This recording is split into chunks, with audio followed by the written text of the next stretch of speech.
संन्यासं कर्मणा कृष्ण पुनर्योगं च संससि यच्छेषं यत योगरेकम तन्मे ब्रूहि सुनिश्चितम।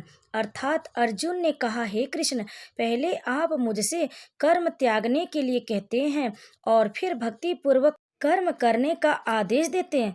क्या आप अब कृपा करके निश्चित रूप से मुझे बताएंगे कि इन दोनों में से कौन अधिक लाभप्रद है? तब भगवान श्री कृष्ण ने कहा, भगवान ने उत्तर दिया, मुक्ति के लिए तो कर्म का परित्याग तथा भक्ति में कर्मयोग दोनों ही उत्तम है, किंतु इन दोनों में से कर्म के परित्याग से भक्ति युक्त कर्म श्रेष्ठ है। जो पुरुष न तो कर्म फलों से घृणा करता है और न कर्म फल की इच्छा करता है, वह नित्य सन्यासी जाना जाता है। हे महाभाव अर्जुन, ऐसा मनुष्य समस्त द्वंद्वों से रहित होकर भव बंधन को पार कर पूर्णतया मुक्त हो जाते हैं। अज्ञानी ही भक्ति कर्म योग को भौतिक जगत की विश्लेषणात्मक अध्ययन शांक से विभिन्न कहते हैं। जो वस्तुतः ज्ञानी है वे कहते हैं कि जो इनमें से किसी एक मार्ग का भली भांति अनुसरण करता है वह दोनों के फल प्राप्त कर लेता है। जो यह जानता है कि विश्लेषणात्मक अध्ययन सांख्य द्वारा प्राप्य स्थान भक्ति द्वारा भी प्राप्त किया जा सकता है, और इस तरह जो सांख्य योग तथा भक्ति योग को एक समान देखता है वही वस्तुओं को यथारूप से देखता है। भक्ति में लगे बिना केवल समस्त कर्मों का परित्याग करने से कोई सुखी नहीं बन सकता, परंतु भक्ति में लगा हुआ विचारवान व्यक्ति शीघ्र ही परमेश्वर को प्राप्त कर लेता है। भगवान श्री कृष्ण कहते हैं, जो भक्ति भाव से कर्म करता है, जो विशुद्ध आत्मा है और जो अपने मन तथा इंद्रियों को वश में रखता है, वह सबों को प्रिय होता है और सभी लोग उसे प्रिय होते। ऐसा व्यक्ति कर्म करता हुआ भी कभी नहीं बदलता।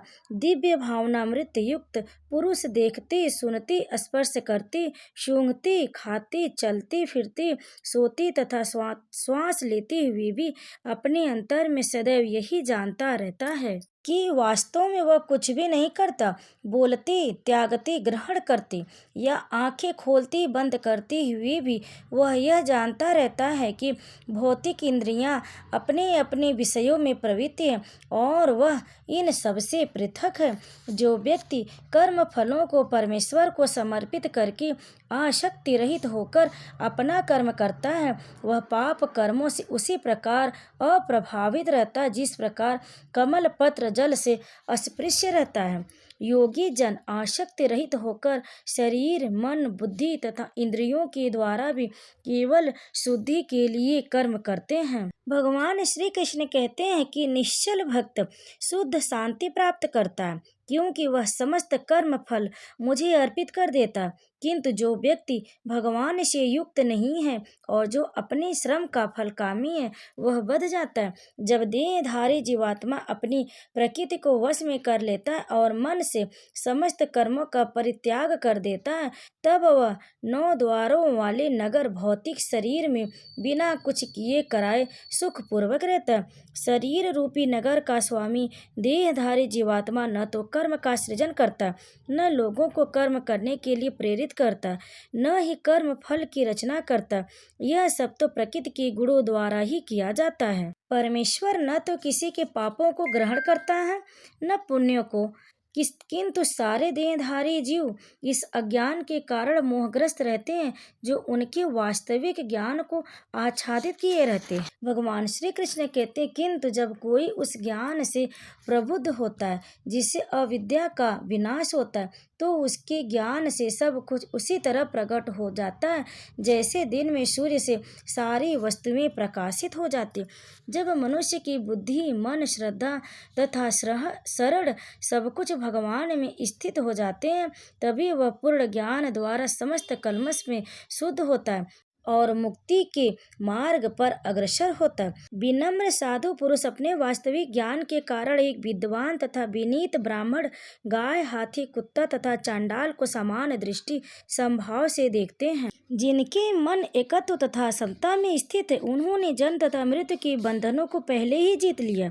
वे ब्रह्मा के समान निर्दोष है और सदा ब्रह्मा में ही स्थित रहते हैं। भगवान श्री कृष्ण कहते हैं कि जो न तो प्रिय वस्तु को पाकर हर्षित होता और न अप्रिय को पाकर विचलित होता है। जो स्थिर बुद्धि है, जो मोह रहित है और भगवत विद्या को जानने वाला है, वह पहले से ही ब्रह्मा में स्थित रहता है। ऐसा मुक्त पुरुष भौतिक इंद्रिय सुख की ओर आकृष्ट नहीं होता, अपितु सदैव समाधि में रहकर अपने अंतर में आनंद का अनुभव करता। इस प्रकार स्वरूप प्रसिद्ध व्यक्ति पर ब्रह्मा में एकाग्रचित होने के कारण असीम सुख भोगता है। बुद्धिमान मनुष्य दुख के कारणों में भाग नहीं लेता, जो कि भौतिक इंद्रियों के संसर्ग से उत्पन्न होते हैं। हे कुंती पुत्र, ऐसे भोगों का आदि तथा अंत होता है, अतः चतुर व्यक्ति उनमें आनंद नहीं लेता। यदि इस शरीर को त्यागने के पूर्व कोई मनुष्य इंद्रियों के वेग को सहन करने तथा इच्छा एवं क्रोध के वेग को रोकने में समर्थ होता है, तो वह इस संसार में सुखी रह सकता है। जो अंतःकरण में सुख का अनुभव करता है, जो कर्मठ है और अंतःकरण में ही रमण करता है तथा जिसका लक्ष्य अंतर्मुखी होता है, वह सचमुच पूर्ण योगी है। वह पर ब्रह्मा से मुक्त पाता है और अंतोगत्वा ब्रह्मा को प्राप्त होता। जो लोग संशय से उत्पन्न होने वाले द्वैत से परे हैं, जिनके मन आत्म साक्षात्कार में रत है, जो समस्त जीवों के कल्याण कार्य करने में सदैव व्यस्त रहते हैं और जो समस्त पापों से रहित है, वे ब्रह्म निवारण मुक्ति को प्राप्त होते। जो क्रोध तथा समस्त भौतिक इच्छाओं से रहित है, जो स्वरूप प्रसिद्ध आत्म संयमी और संसिद्धि के लिए निरंतर प्रयास करते हैं, उनकी मुक्ति निकट भविष्य में सुनिश्चित है। समस्त इंद्रिय विषयों को बाहर करके, दृष्टि को भौहों के मध्य में केंद्रित करके, प्राण तथा अपान वायु को नथुनों के भीतर रोक कर और इस तरह मन इंद्रियों तथा बुद्धि को वश में करके जो मोक्ष को लक्ष्य बनाता है, वह योगी इच्छा, भय तथा क्रोध से रहित हो जाता है। जो निरंतर इस अवस्था में रहता है, वह अवश्य ही मुक्त है। मुझे समस्त यज्ञों तथा तपस्याओं का परम भोक्ता, समस्त लोकों तथा देवताओं का परमेश्वर एवं समस्त जीवों का उपकारी एवं हितैषी जानकर मेरे भावनामृत से पूर्ण पुरुष भौतिक दुखों से शांति लाभ करता है। जय श्री कृष्ण। भक्तों, श्रीमद् भागवत गीता का अध्याय 5 यहीं पर समाप्त होगा। आगे का अध्याय अगले वीडियो में अवश्य सुने। तब तक जय श्री कृष्ण, राधे राधे।